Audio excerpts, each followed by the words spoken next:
includes all positions where the car can safely stop before reaching the intersection. This, in our diagram here, includes this area, which is safe, and any area behind it. The equation for stop zone is the car's velocity multiplied by the driver's reaction time plus the car's velocity squared divided by 2 times its acceleration.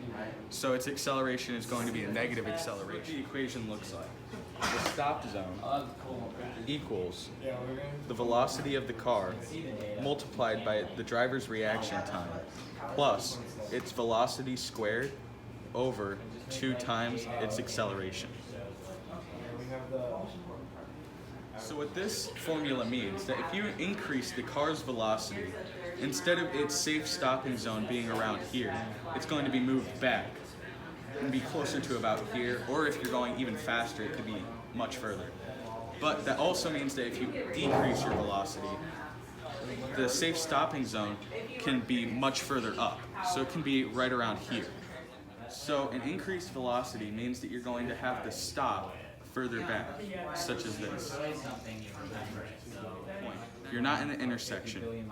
Now, if you had a very slow velocity, you could stop much sooner, much closer to the intersection. So it'd be much closer to that.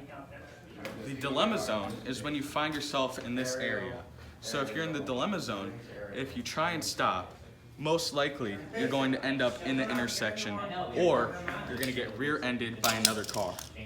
Decide to go, you could go, but then this light will turn green as you're in the intersection, and you would also get hit from the side. This is why the dilemma zone is a major problem. Now, most traffic intersection scenarios don't actually have a dilemma zone. Most of them actually have an overlap zone. Now, an overlap zone is much safer than not having either one of them. So the overlap zone basically says that the stop zone and the go zone overlap. Whenever this happens, instead of this being the dilemma zone, this is the overlap zone, and you can safely stop and safely go, and it's your decision to decide which one to do. Is exactly what it says.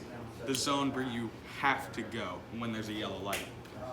So the go zone formula is now the go zone is when you have to go through the intersection when there's a yellow light. So if you try to stop, you're going to end up stopping in the intersection, and that's a bad problem that you have. Probably going to get hit. Now, the formula for this is the velocity of the car multiplied by the time of the yellow light minus the width of the intersection. So if the intersection is much wider, your go zone is going to be much shorter. If the time of the yellow light, for instance, some lights are about 3 seconds, some lights can be shorter than that. If they're around 2 seconds, your go zone is going to be much shorter than if it was at 3 seconds. And also, if your velocity of the car is slower, your go zone is also going to decrease.